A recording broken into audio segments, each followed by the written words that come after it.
18 horas. Notícias de Manaus, Amazonas, Brasil e do mundo. Agora na Mix. 6 horas 2 minutos em Manaus, começando mais uma edição do programa 18 horas. Eu, você e ela, Nathalie Moraes. Muito boa noite, Carlão. Boa noite aos ouvintes já sintonizados aqui na 100,7. Até às 7 da noite nós temos um encontro marcado com as principais notícias desta segunda-feira. Mix. Legal, encontro marcado com você também, querido ouvinte. Participe conosco do programa 18 horas. É o 994887592, valendo a sua presença aqui no programa. É isso mesmo. Queremos saber de você, ouvinte, a sua opinião. O que você pensa dos assuntos abordados nas reportagens aqui no 18 horas?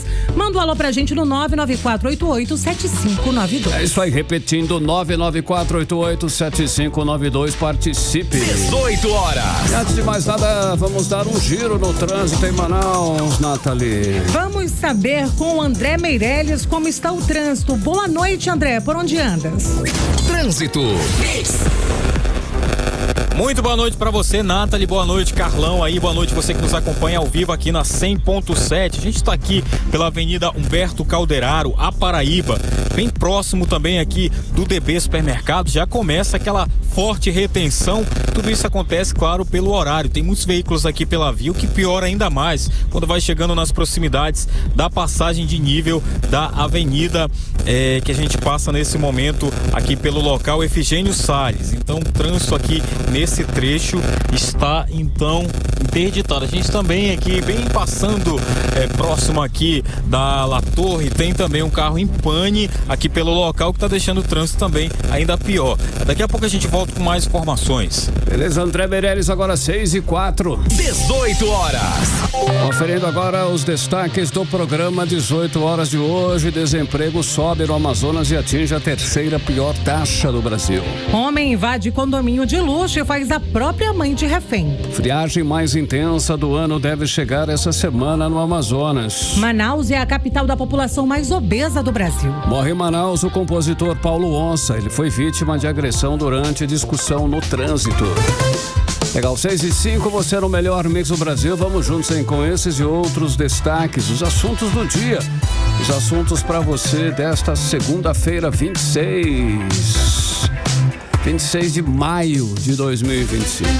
No ar, mais uma edição do 18 horas. 18 horas. Começamos o 18 horas de hoje com uma triste realidade que é o desemprego. E o desemprego pegou de jeito o amazonense ali, no meio. O desemprego no estado subiu para 10,1% e atingiu aí a terceira pior taxa do Brasil, Nathalie. E a situação, Carlão, ela fica ainda pior quando a gente compara com o ano passado, com o ano de 2024. Nos últimos 3 meses de 2024, a taxa de desemprego era de 8,3%. Os números são oficiais do Instituto Brasileiro de Geografia e Estatística e não tem como duvidar ou falar que é fake news. A verdade é que o Estado realmente não está conseguindo oferecer oportunidades para a sua população, mesmo batendo recorde de arrecadação todos os anos. Olha, é muito dinheiro mesmo, só nos primeiros 3 meses desse ano. A receita do Amazonas cresceu 19,36%. E cadê, né, esse dinheiro? Onde está? O dinheiro sumiu.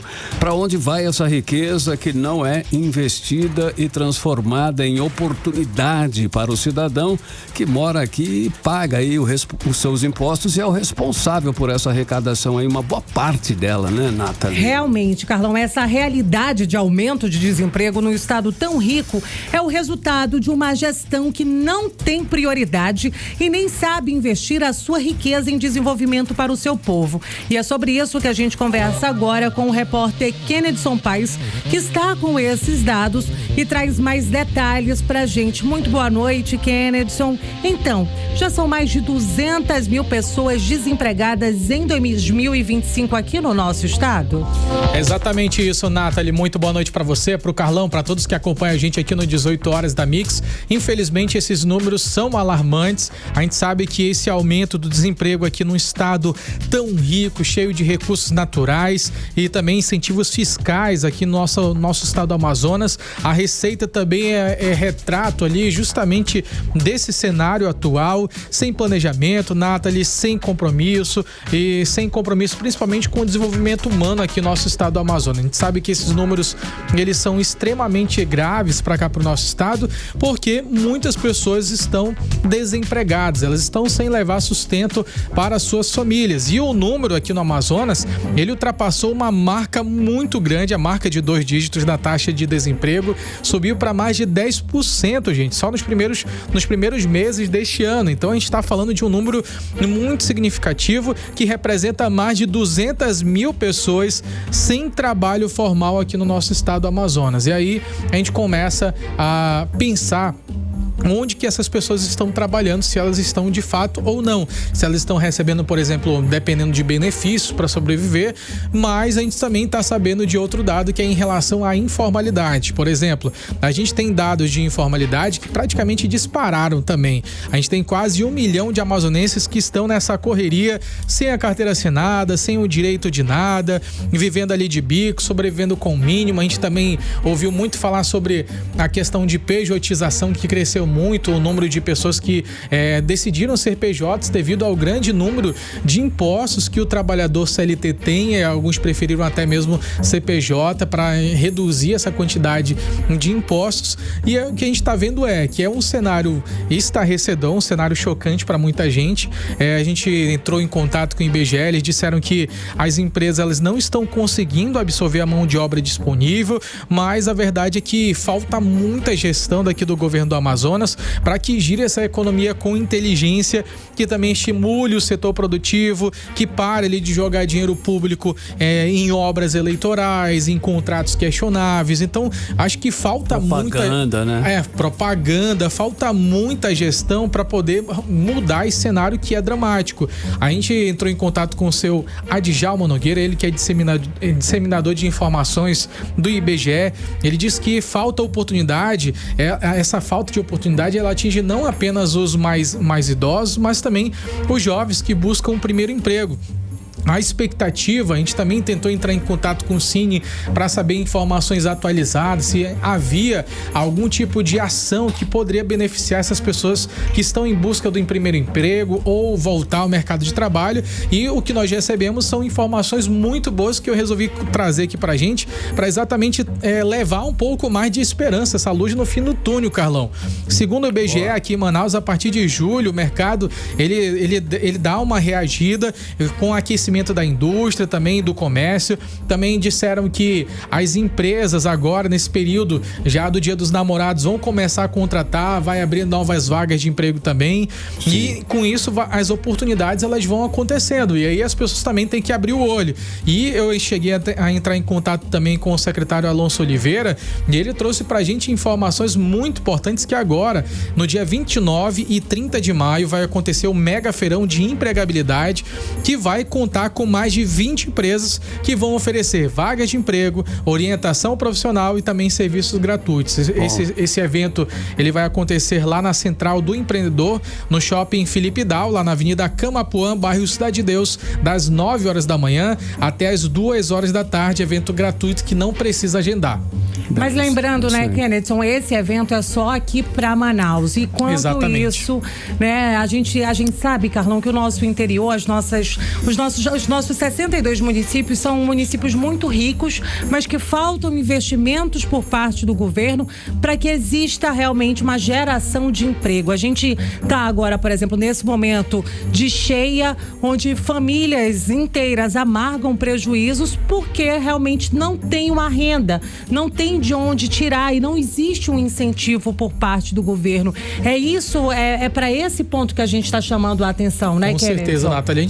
Eu falei aqui de modo capital, né? A gente sabe as diferenças que existem nos 62 municípios do interior do estado do Amazonas. A gente está com mais de 20 já em situação grave aqui por conta das cheias desse ano, e de fato no interior do estado é uma outra realidade ainda mais dramática. Essas pessoas agora estão tendo que recorrer ao recolhimento do FGTS, acontece para poder superar essa fase agora que nós estamos vivendo, e principalmente nesse período de cheia e seca severas ali. São 2 períodos que todos os anos acontecem, mas que ainda assim parece que surpreende todos os anos. É incrível. Olha, eu não sabia.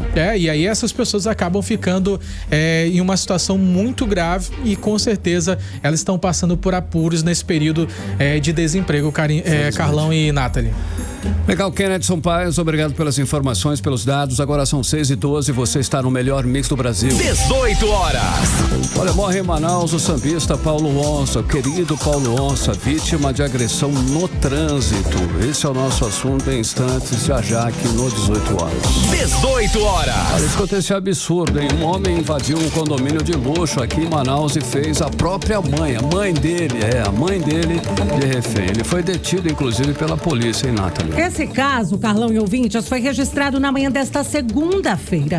O homem, que não teve a identidade revelada pela polícia, ainda tentou esfaquear os seguranças na hora que invadiu o condomínio. O repórter André Meirelles tem os detalhes. Boa noite, André. A polícia já sabe o motivo desse ataque? Olha, a motivação desse crime está sendo investigada pela Polícia Civil. Boa noite para vocês. Boa noite a você que nos acompanha ao vivo aqui na 100.7.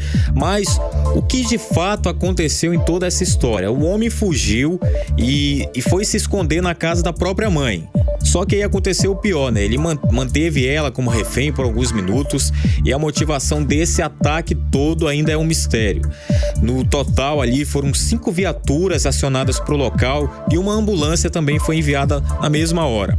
A polícia chegou rápido e nesse momento o suspeito já tinha se trancado no banheiro do quintal. Foi aí que começou a negociação para fazer ele se entregar. E depois de uns 30 minutos, ele passou a faca por debaixo da porta e tentou sair, mas acabou preso numa escada. Foi nesse momento que os policiais da Força Tática arrombaram a porta e encontraram um homem todo ensanguentado, possivelmente também em surto psicótico. O serviço de atendimento móvel de urgência foi acionado, socorreu o suspeito e levou ele para o Hospital e Pronto-Socorro 28 de agosto, onde ele passou por atendimento. Agora um homem vai do hospital direto ali para o 19º Distrito Integrado de Polícia, vai ficar ali detido e também vai ficar à disposição da Justiça, e a gente segue acompanhando esse caso. Volto com vocês. Ok, André Meirelles, 6h14. 18 horas. Olha só, começou hoje a devolução dos valores descontados indevidamente de aposentados e pensionistas do INSS. Tá sabendo, né? Os valores são referentes a mensalidades associativas não autorizadas ali, né? Carlão. Depois de toda aquela bomba, né? Agora veio a restituição específica referente a abril e será feita de forma automática, sem a necessidade de solicitação por parte dos beneficiários, junto com o benefício mensal de maio. O calendário de restituição vai levar em conta o número final do cartão de benefício antes do prazo. Olha, a restituição começou hoje com os que ganham até um salário mínimo e têm benefícios terminado em número 1. Amanhã será a vez dos que têm o cartão com o número 2, final 2 e assim por diante. Ao todo, cerca de 292 milhões de reais serão reembolsados a beneficiários que tiveram cobranças indevidas no mês de abril. O rombo já está em mais de 10 bilhões, né? Mas vamos lá. 18 horas. Olha, hoje, hein, uma triste notícia, morreu aqui em Manaus o sambista, nosso amigo Paulo Onça. Ele estava há 5 meses internado depois de ter sido vítima de agressão num acidente de trânsito aqui em Manaus, aqui na capital, hein, Nathalie? Nós acompanhamos esse caso aqui no 18 horas. O Paulo Onça foi internado em estado grave depois de ser agredido pelo comerciante Adeilson Duque Fonseca depois de uma batida de carro. O repórter Kennedy Sampaio volta aos estúdios nesse momento, ele que está acompanhando o assunto e traz pra gente mais detalhes. Mais uma vez, boa noite, Kennedy Sampaio. Foram quase 6 meses de sofrimento luta, né? Aí para a família do Paulo Onça. Ele que lutou e lutou muito, mas hoje ele acabou perdendo essa batalha. Infelizmente, Nathalie, muito boa noite novamente para você, para o Carlão, para todos que acompanham a gente aqui na Mix. Sem dúvidas, narrar, noticiar essa fatalidade. Na realidade, não foi uma fatalidade, foi um crime brutal, um crime de violência que deixou mais uma vítima aqui em nossa capital do estado do Amazonas, e por um motivo fútil. Apenas ali um acidente de trânsito que teria levado esse homem, esse suspeito, o Adeilson Duque Fonseca, a agredir covardemente a vítima. Foram mais de 5 meses de luta na UTI, Nathalie, uma batalha silenciosa, travada ali por Paulo Onça, pela família, pela Simone, a esposa dele, que estava com ele ali a todo momento, tentando manter a força, tentando levantar ele todos os dias, mas a gente sabe que essa condição é difícil demais, né? A família passou por dificuldades financeiras, chegaram até mesmo a fazer uma vaquinha, né, para poder pedir ajuda, passaram necessidade mesmo, e infelizmente elas não desistiram, né, dessa luta, mas infelizmente o ídolo acabou perdendo essa batalha grave contra duras pancadas que ele sofreu na vida, de forma física e emocional também. Tirou o nosso sambista da roda de samba, tirou a alegria, e o choro do cavaquinho hoje, Carlão, não foi um choro de alegria como a gente costumava ouvir, mas um choro de luto, né? A gente vai ouvir agora a Simone Andrade, ela que é esposa do Paulo Onça. Eu separei 2 trechos, a gente vai ouvir o primeiro trecho, depois a gente volta novamente. O Paulo foi vítima de uma violência muito cruel.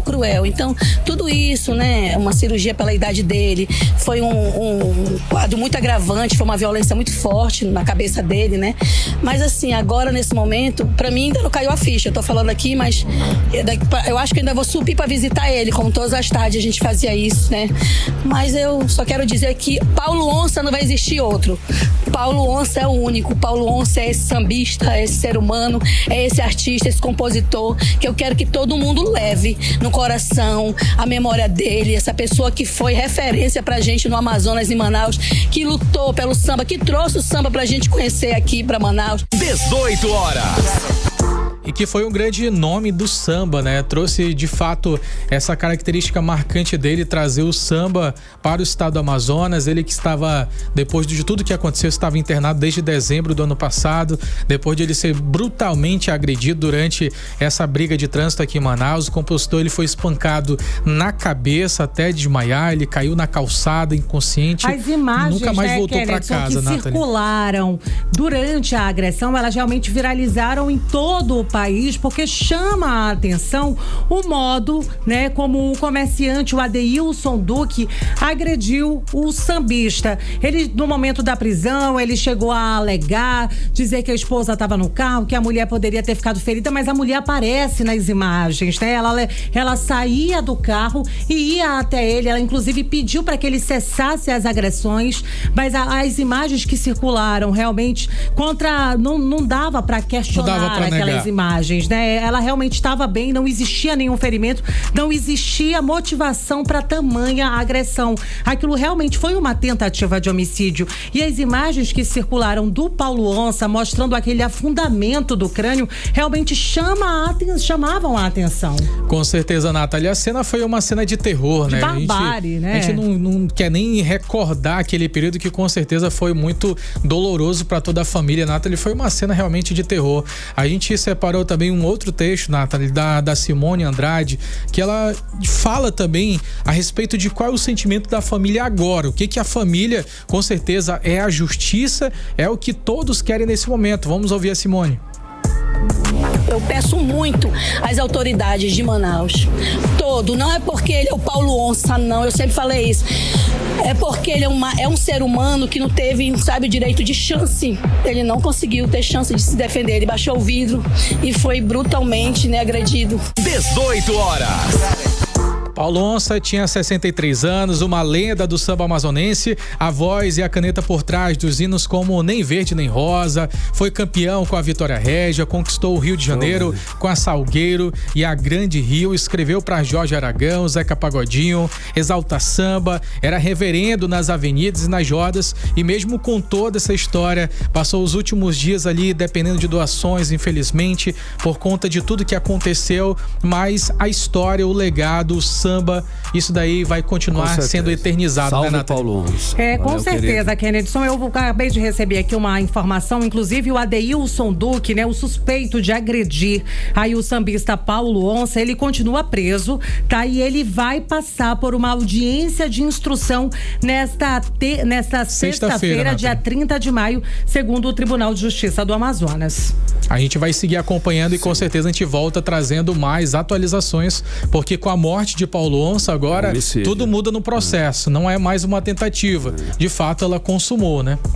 Agora 6h22, obrigado Kennedson Paes pelas informações. Você era o melhor Mix do Brasil. 18 horas.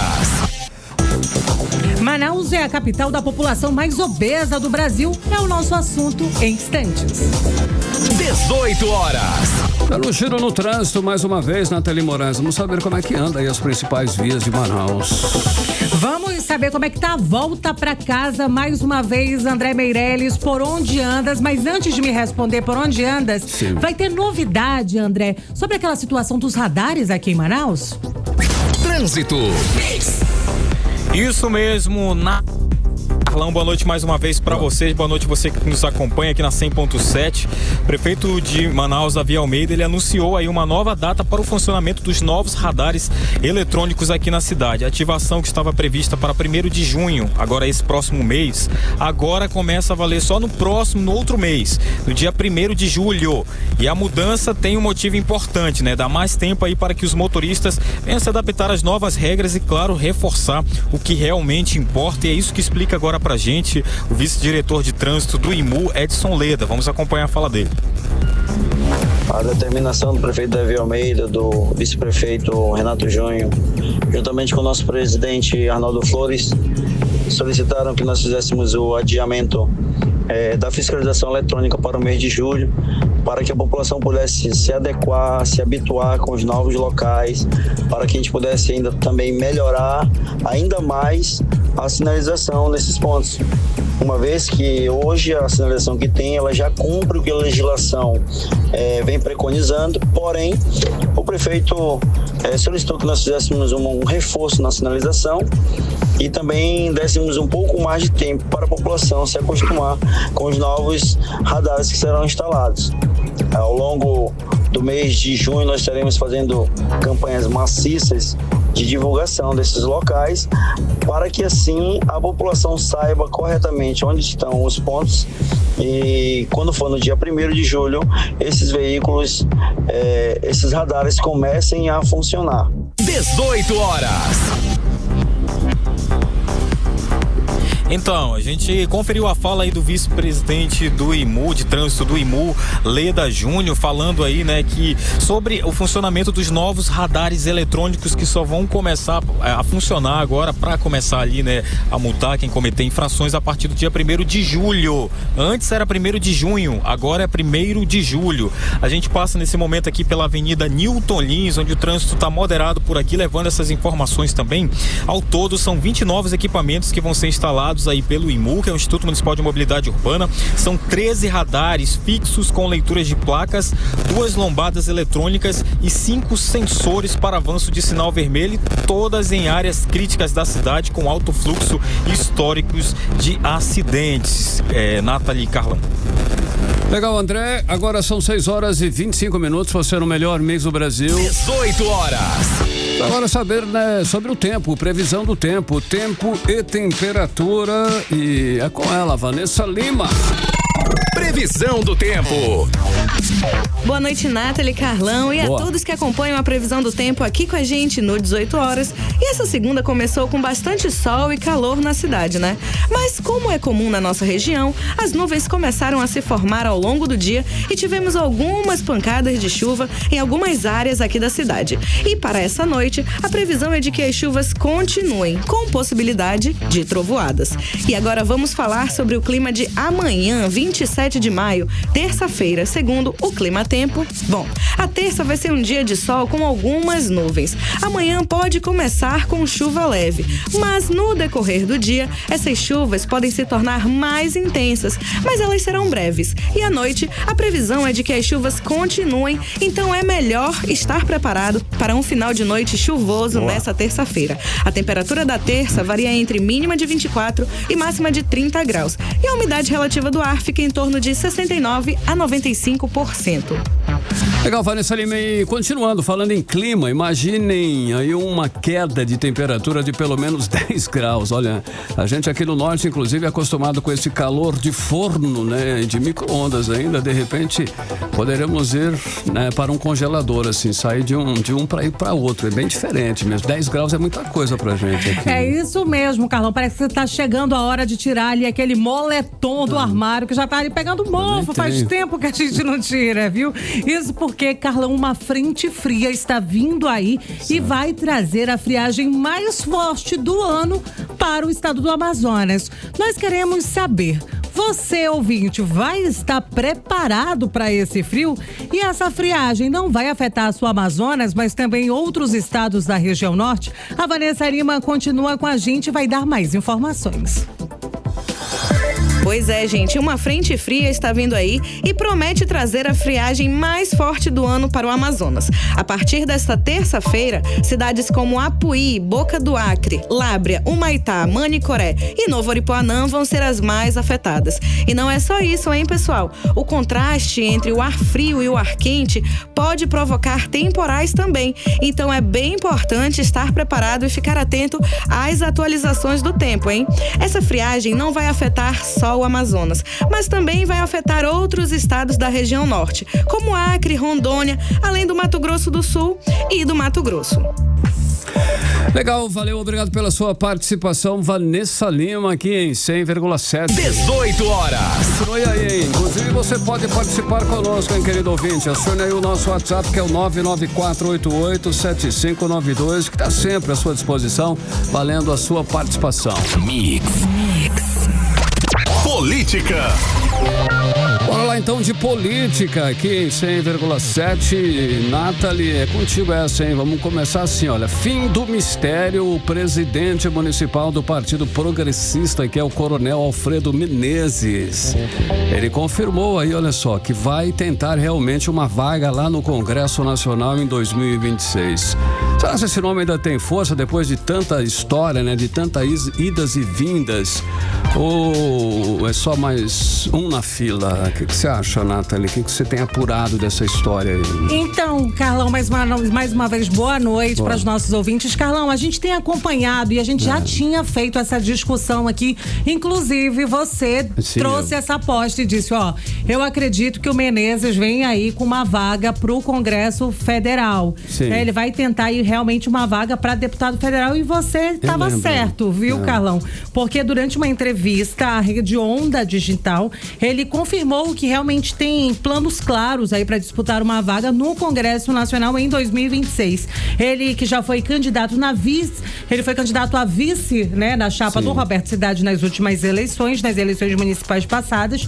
Ele disse que agora ele está construindo um projeto político bem mais sólido do que na última campanha, com foco em uma candidatura para deputado federal ou até mesmo Senado. Aí eu já acho que ele tá sonhando demais. Eu acredito que como deputado federal ele tem bastante chance, Nathalie. Ainda mais porque tem mais vagas agora disponíveis, né? Aí eu até peguei aqui uma falinha dele, né? Abre aspas. Meu objetivo é dar força ao meu trabalho neste momento até o final de 2026. Então vou estar voltado à construção desse projeto rumo ao Congresso, fecha aspas. Então a minha dica é, se o senhor estiver nos ouvindo, Menezes, fica como deputado federal, né? Nos ouça, né? Tem chance. Eu tinha até recortado também, Nathalie, desculpa te cortar, mas eu tinha cortado também semana passada, Carlão, não sei se você lembra, que eu recortei um trecho aqui, ele falou que se não fosse as velhas políticas, qualquer vaga que ele escolhesse ali, ele entraria, tava dentro, entendeu? Então ele tá muito confiante agora para essas próximas eleições. E aí ele também foi questionado sobre possíveis alianças. Será que ele vai entrar ali pro Amazonas Forte de novo? Se ele pensa em construir tudo isso. Não apareceu no evento, viu? Já posso adiantar, mas a Débora estava lá. E aí ele disse que hoje o Partido Progressista está federado com a União Brasil, né? Dando origem aí à União Progressista. Ou seja, ele está fechado com o Wilson, né? Mas foi isso que ele quis dizer. Mas ele ainda disse que ele pode colocar as cartas na mesa e traçar um planejamento político para o ano que vem. Ou seja, né? Ele ainda não definiu de que lado ele está. Eu acho que ele vai permanecer onde está mesmo, Nathalie.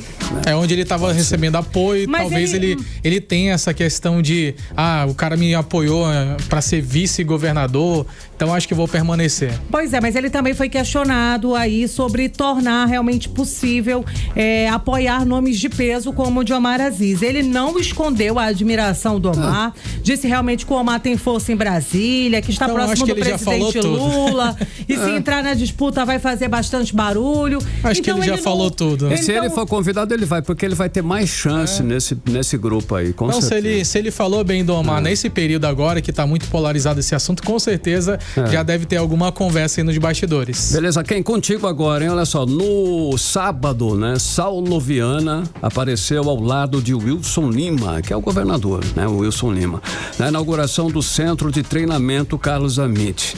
Depois de 10 meses, inclusive, afastado, né, o Saulo Viana.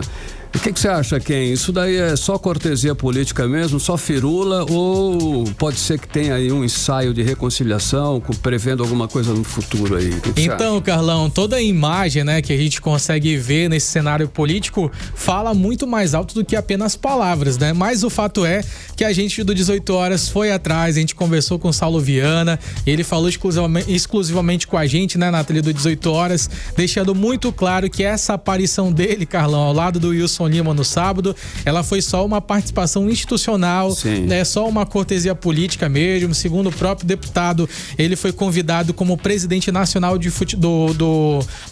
presidente do Nacional Futebol Clube. Ele também falou ali que, como parlamentar envolvido nessas pautas de esporte, ele precisaria participar. Essa obra do centro de treinamento do Carlos Amit, ela foi revitalizada com verba federal dali do Ministério do Esporte, ou seja, não teve nada a ver com alinhamento político com o governo do estado do Amazonas, foram palavras do próprio Saulo Viana. Ele meio que quis deixar claro, sabe, Carlão, se um dia fui teu amigo, eu nem me lembro. Olha isso, é forte essa, hein? É exatamente isso, Carlão, mas é claro que as imagens, elas acabam repercutindo bastante, as pessoas começam a especular, afinal foram mais de 10 meses afastados, aí de repente volta a ter essa certa proximidade. Mas ele fez questão realmente de desvincular qualquer proximidade com o governador. Pronto. Ele também foi categórico ao afirmar que ele está fora da União Brasil, está ali construindo sua caminhada política em outro grupo, que é o Amazonas Forte de novo.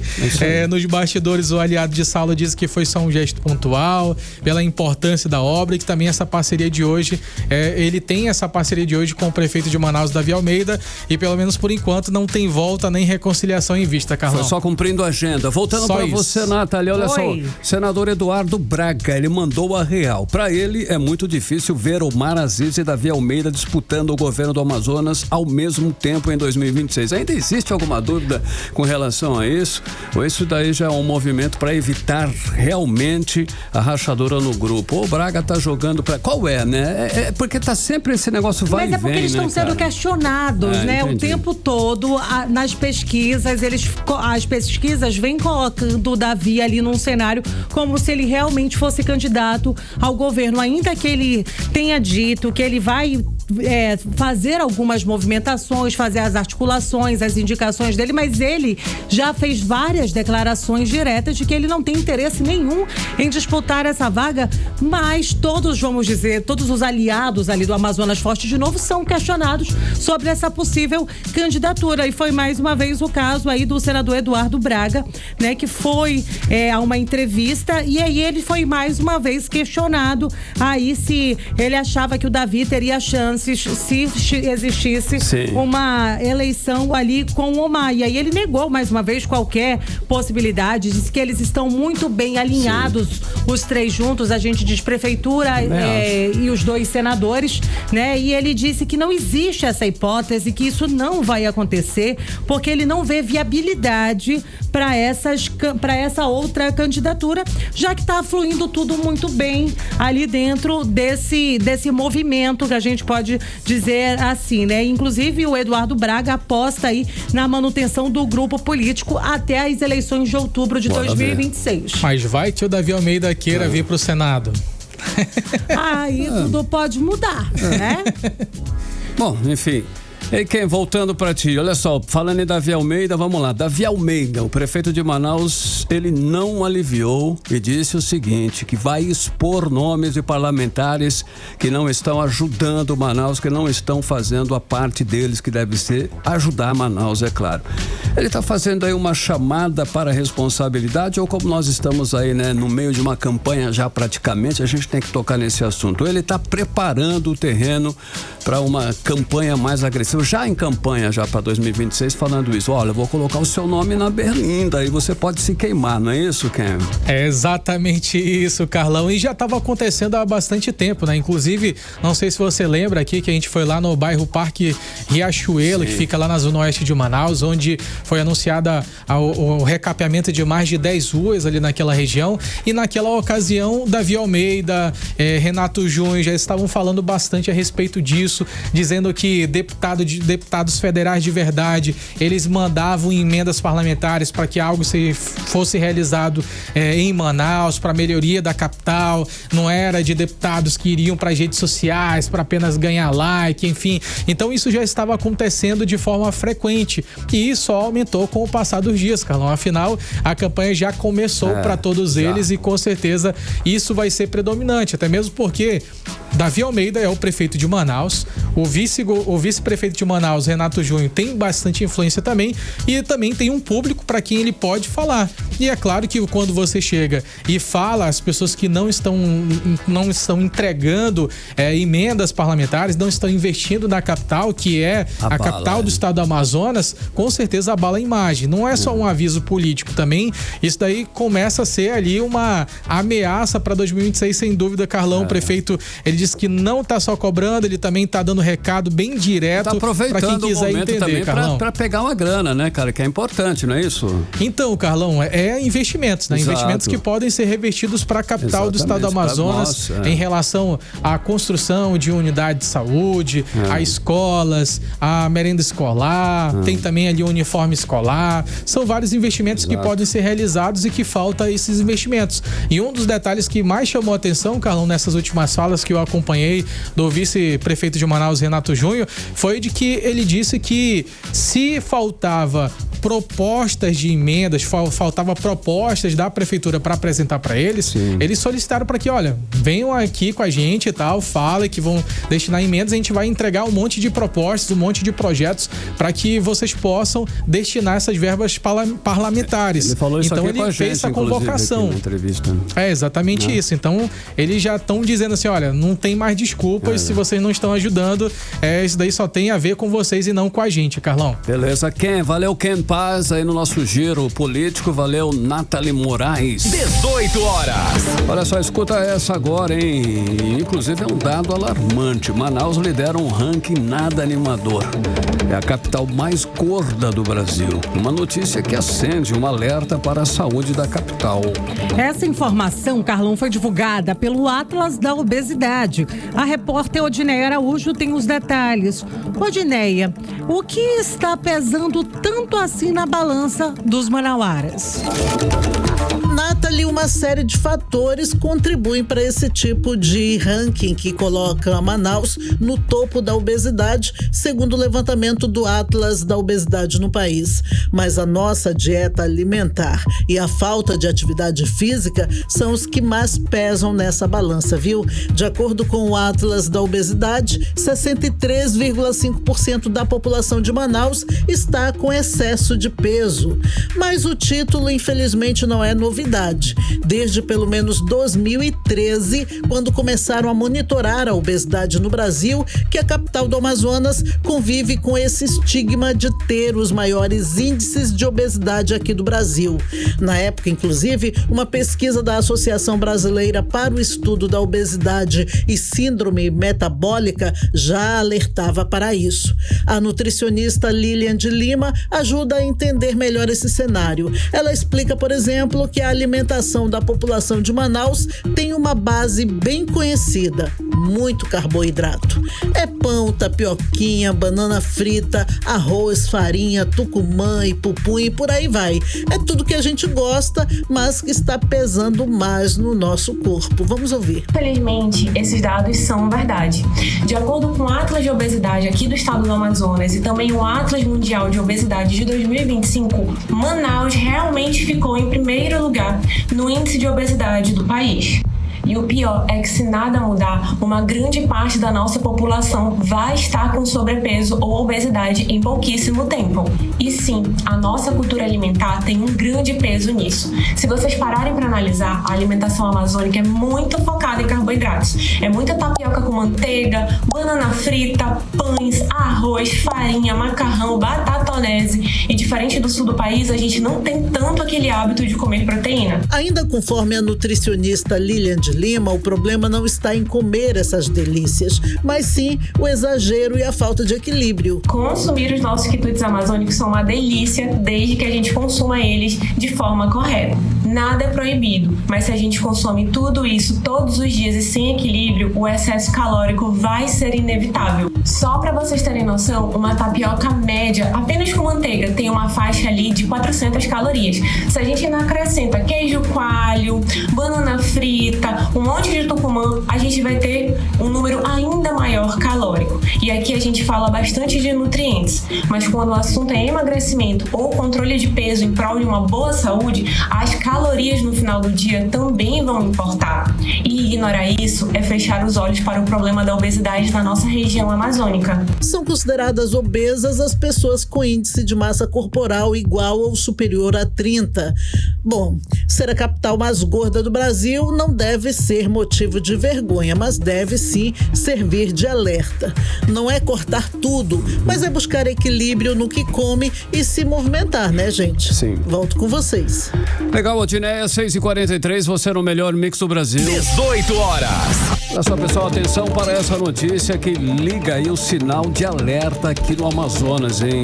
Trata-se da gripe aviária que voltou ao radar das autoridades sanitárias e ambientais. 6 granjas de pequeno porte em Iranduba e Manacapuru foram notificadas durante uma operação de fiscalização. E a nossa repórter Nathalie Moraes tem mais detalhes. Eu te pergunto, Nathalie, o que já foi apurado aí dessa ação? Nós podemos consumir frango e ovos na boa, tranquilamente, ou tem problemas pela frente aí? Como é que tá? Mais uma vez, boa noite, Carlão. Boa noite, ouvintes do programa 18 horas. Carlão, desde que veio aquela notícia, gripe aviária no Brasil, China suspende a compra de frangos e ovos do Brasil, todo mundo ficou com aquela pulga atrás da orelha. E agora eu posso continuar consumindo frango? Tem algum risco de contaminação? Não, gente, não tem, mas as nossas autoridades, né, estão intensificando, afinal de contas, né, o vírus da gripe aviária foi identificado no nosso país, então realmente precisa estar no radar das autoridades. E aqui no Amazonas, o Instituto de Proteção Ambiental agiu rápido para tentar prevenir qualquer foco da doença. Nos últimos 15 dias, o IPAAM, junto com o Batalhão de Policiamento Ambiental da Polícia Militar, realizou a operação em vários pontos, em várias granjas, inclusive na região metropolitana aqui da nossa cidade.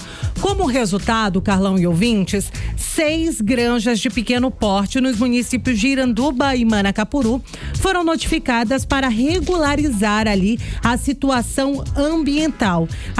Os frangos, né, as galinhas estavam aglomeradas em situações irregulares e, além disso, Carlão e ouvintes, outras granjas já licenciadas também foram vistoriadas para garantir aí que a criação de aves esteja totalmente dentro da normalidade. Afinal de contas, Carlão, diante dessa situação, diante dessa notícia da gripe aviária, o foco agora é realmente a gente prevenir para que essa doença não chegue aqui. Isso a gente sabe. Na semana passada, quando circulou aí essa situação da gripe aviária lá no Rio Grande do Sul, então muita gente ficou realmente restrita. Será que eu compro ou não compro frango? Posso ou não posso consumir ovo? Mas é bom a gente realmente tirar isso aí da cabeça, que não existe esse risco aqui na nossa capital, e é sobre isso que a gente fala agora com a Larissa Araújo, ela que é coordenadora do programa de aves da ADAF. A gripe aviária é uma doença viral que acomete aves, causa doença grave em aves, causa mortalidade, sinais respiratórios, neurológicos, e ela pode ser transmitida a pessoas pelo contato direto com aves doentes. O consumo de alimentos de aves, carne de aves ou ovos não é uma forma de contaminação para a doença. Exatamente, é uma doença laboral que acomete pessoas que têm contato com aves doentes, e é por isso que a gente reforça que em caso de suspeita que não manipulem essas aves, não resgate, notifique a agência de defesa, a ADAF, que a gente vai iniciar a investigação para elucidar o caso. A gente pede nesse momento, acima de tudo, que intensifique as ações de biosseguridade, os cuidados com a produção avícola, com a propriedade, estrutura como de manejo, evitando o acesso de aves silvestres para impedir a entrada da doença aqui no estado. 18 horas. Carlão e ouvintes, a gente ouviu aí a fala da Larissa Araújo, coordenadora do programa de aves da ADAF. Olha, Carlão, e tem um detalhe importante. Boa. Para os produtores, né, para os avicultores com até 10 mil aves, né, de postura média em áreas de confinamento de até 1.200 metros, eles podem aí pedir a dispensa de licença pelo sistema eletrônico do IPAAM.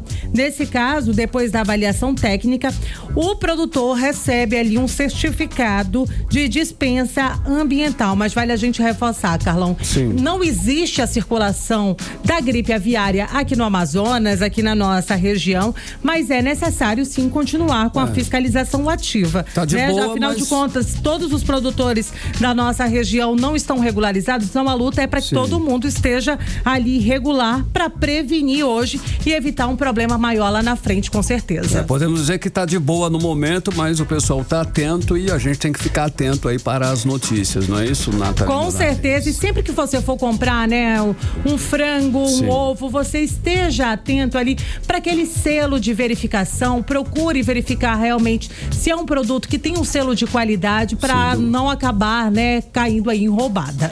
6h48, você no melhor mix do Brasil. 18 horas.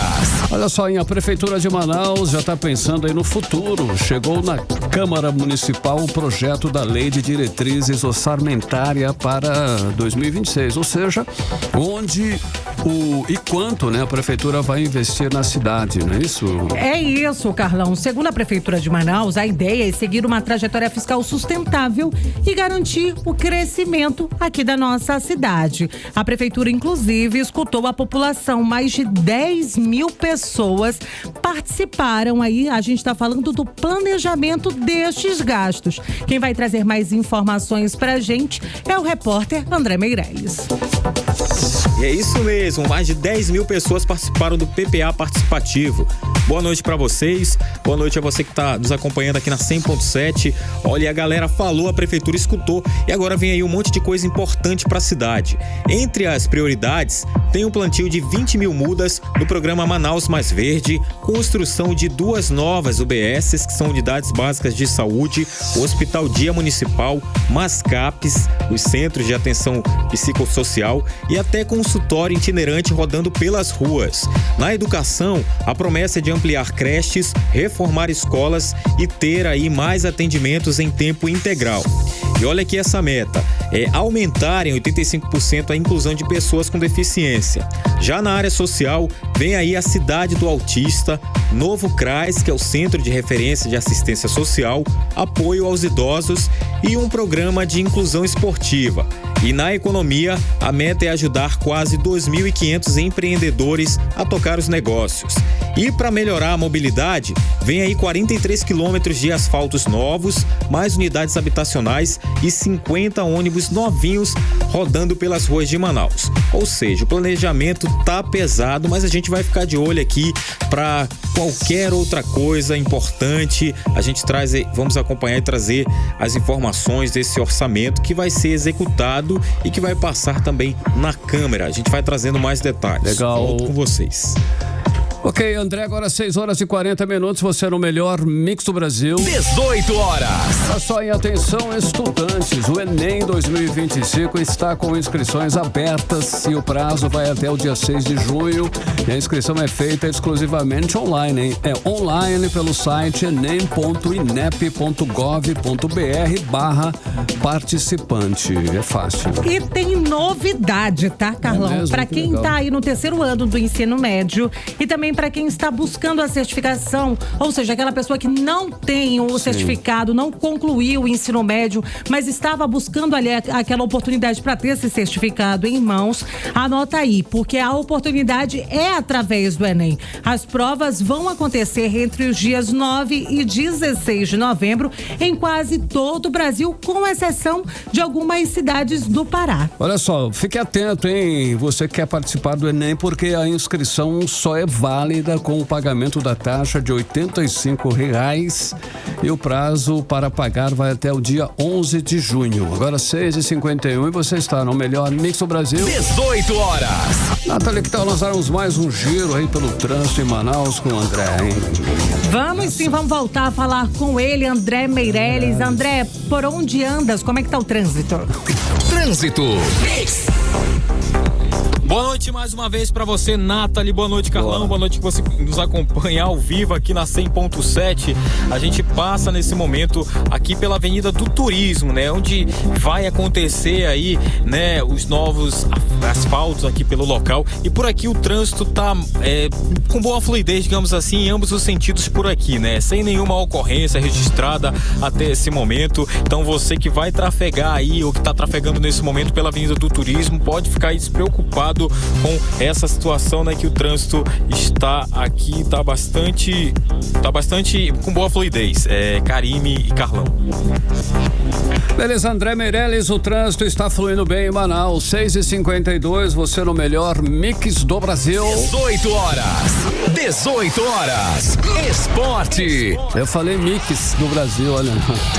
Vamos lá então, nosso giro esportivo. Nós vamos dessa vez, mais uma vez, com o Ken Paz, que está trazendo aí as informações. Inclusive saiu, né, a tão esperada lista dos convocados da nossa querida seleção brasileira, que não está lá muito em alta, né, Ken? Mas a gente continua, nós somos brasileiros, a gente tem aquela fé, não é isso, Ken? Com certeza, Carlão. Brilhou agora uma luz no fim do túnel, com certeza. Parece, né? Essa era uma chamada que a gente esperava muito, né? Tinha ali no subconsciente do torcedor brasileiro de termos um comandante da seleção brasileira. Um técnico, a altura, nível, né? A altura da seleção brasileira, a história, o legado da seleção brasileira, para que pudesse usar da melhor forma possível todos os nossos talentos, que a gente é um dos maiores fabricantes de talentos do mundo, cara, né, acho que faltou só um talento, mas tudo bem, é só um lance. Quem, Carlão? Fala, Carlão, fala. Já começou. Cara. Não dava, Carlão. Eu levaria. Carlão, fala sério, faltou ele. O cara tá jogando 10 minutos aí, não dava, gente. Infelizmente, gente, esse número, ele é triste, porque desde setembro de 2023 o Neymar não joga com a nossa amarelinha, Carlão. Mas assim, começando agora pelo assunto, daqui a pouco já vou começar a falar sobre a lista do Carlos Ancelotti. A gente fala, né, sobre principalmente essa nova fase dele, né? É uma mudança agora para a seleção brasileira. Oficialmente, ele é o novo técnico da nossa amarelinha, fez sua primeira convocação e o Flamengo dominou a lista, Carlão. Sim. Tem uns 5 nomes do Mengão ali, foram depois chamados. O Vasco é o melhor time do Brasil. Tô falando besteira hoje. Foi o Alexandro, o Danilo, o Léo Ortiz, o Wesley e Gerson. Na convocação também tá cheio de nomes de peso e já anota aí na sua lista para verificar se esses nomes estão dentro da tua expectativa, Carlão. Bora. No gol a gente tem ali o Alisson, o Bento, o Hugo Souza. Show. E na defesa a gente tem também Marquinhos, o Beraldo, o Wanderson, o Carlos Augusto e vários outros jogadores. No meio a gente vai ter o Bruno Guimarães, Casemiro. Olha aí a volta do Casemiro, Carlão. Explosão. Tá jogando demais lá no Manchester, tá jogando muita bola. Temos também o Andréas Pereira voltando para a seleção brasileira, o nosso garçom, Carlão, tá de volta. Servidora. Exatamente. E no ataque nós temos ali o Vinícius Júnior e o Richarlison. Tá bem, né? O Vini. Vini tá muito bem. O Rafinha agora ele não vai poder jogar nesse próximo jogo porque já tomou cartão amarelo e não vai poder jogar no próximo jogo. Mas, enfim, temos ali também Martinelli, Matheus Cunha e a joia Estevão, Carlão. Você falou do Richarlison? Falou, né? Falei. Já tá aqui na lista também. Agora ficou faltando ali um nome que também foi muito mencionado na seleção brasileira, né? Qual? Rodrigo, que joga bola pra caramba, só que ele tá muito desgastado fisicamente. E também o Endrick, que é uma outra joia, né? Só que o Endrick, ele tá machucado, Carlão. Não foi chamado agora pra esse jogo. E tá a galera... tá na lista, não. Não, nessa não, né? Mas nessa não, futuramente, com certeza. Com certeza vai estar nas próximas listas aí. E já vão se apresentar agora, essa galera vai se apresentar agora na segunda-feira, Carlão, no CT do Corinthians. Boa. E na terça já embarcam para Guayaquil, lá no Equador, onde vai ser a era do Ancelotti versão seleção brasileira e com certeza vai emocionar muito todos os torcedores. Ele muito emocionado, Carlão. Carlos Ancelotti, ele disse que está realizando um sonho e que conhece muito bem o jogador brasileiro porque já trabalhou com vários desses craques ao longo da carreira, inclusive já jogou muita bola também, né, Carlão? Tem uma história, um legado aí no futebol. Sim, é o cara. Com certeza já foi também uma grande dor de cabeça para a seleção brasileira. Eu acho que mas todo agora... torcedor, seja madrilenho ou não, você não sendo torcedor do Real, a pessoa vibrou realmente. A gente esperava que viesse o Jesus e veio muito além, porque para mim esse tipo de Ancelotti é um dos maiores nomes, assim, com certeza. De técnicos. E no caso do Jorge Jesus foi até algo precipitado, né? Porque ele antecipou a saída do Al Hilal para vir para o Brasil, para comandar a seleção brasileira. Ele queria demais. E existia uma grande quantidade de pessoas que também acreditavam que Jorge Jesus seria uma boa opção. Mas que ele Ancelotti, seria o melhor nome, né? Ninguém imaginava o Ancelotti vai ter coragem de deixar o Madrid para vir para a seleção. Veio. É um dos maiores campeões, a gente espera que seja uma passagem também muito gloriosa e estrelada aqui na nossa seleção brasileira. Agora, mudando um pouquinho de assunto, a gente vai falar sobre um assunto que é um pouquinho chato, complicado dizer, que é em relação ao atacante Bruno Henrique. Ele prestou depoimentos lá no STJD, o Supremo Tribunal da Justiça do Esporte, onde ele está sendo investigado por suspeita de fraude em apostas esportivas, tudo por conta de um cartão amarelo no jogo contra o Santos lá em 2023. Sim. E a suspeita é de manipulação de resultado, mas Bruno nega qualquer envolvimento e o caso está em andamento. Agora, Carlão, pra gente finalizar por aqui, domingão também foi domingo de virada aqui pra nossa, fora das quatro linhas, Carlão, porque o nosso amazonense, o Ednailson Rosenha, ele também tá fazendo história, já foi inclusive anunciado aí como ganhou, né, a vice-presidente da CBF, com certeza está ao lado ali do Sami Chaud, mas agora acaba de chegar uma notícia, Carlão, que vai estremecer o mundo do futebol, Carlão, porque o craque português Cristiano Ronaldo anunciou agora em suas redes sociais o fim de um capítulo, Carlão, um dos capítulos mais marcantes agora no Al Nassr na temporada. Qual foi? E agora, Carlão, tá todo mundo se perguntando se o CR7 cabe no seu time. No meu Mengão ele cabe com certeza, Carlão. Olha aí, ó, saiu do Al Nassr e agora, né? Fim de temporada e agora livre no mercado. Carlão, pra onde ele vai, será? Tá solto pro Vasco da Gama. Vem pro meu Flu. Alô. Mix. Economia. E agora, conferindo os indicadores econômicos de hoje, o dólar fechou em alta de 0,52% aos R$ 5,67. O euro fechou em alta de 0,7%, cotado aos R$ 6,46. O Bitcoin registrou alta de 1,05% aos R$ 623.827. O Ibovespa encerrou o dia em alta de 0,23% aos 138.136 pontos. Agora são 6h59, você no melhor Mix do Brasil. 18 horas. Vamos direto para o editorial 18 horas. Editorial 18 horas. Quantas vidas mais vão precisar acabar por causa de uma discussão no trânsito? O Brasil inteiro perdeu um talento, mas Manaus perdeu um símbolo da alegria, da cultura e do samba, nosso querido Paulo Onça. Aos 63 anos, o sambista que compôs para a Grande Rio e dividiu parceria com gigantes como Jorge Aragão e Zeca Pagodinho, não resistiu às consequências de uma agressão covarde, resultado de um simples acidente de trânsito. 5 meses atrás, numa colisão na Major Gabriel, que bastavam apenas palavras para ser resolvida. Bastava respeito também, mas o que houve foi ódio, brutalidade e agora o luto. Paulo Onça morreu nesta segunda-feira vítima não de um acidente, mas da incapacidade de muitos em controlar seus instintos mais primitivos. A cada dia, o trânsito de Manaus se transforma em um campo de guerra, onde um esbarrão vira sentença de morte. Sim, é hora de parar, de respirar fundo, de entender que uma buzina não pode ser mais forte que a empatia, que uma colisão não vale uma vida, que a memória de Paulo Onça não seja esquecida, que ela sirva de alerta para todos nós, porque quando o respeito morre, todos nós estamos em risco. 18 horas. Hora 7:01, Nathalie. Boa noite. Até amanhã. Até. Você ouviu 18 horas. As notícias do Brasil e do mundo. De volta amanhã.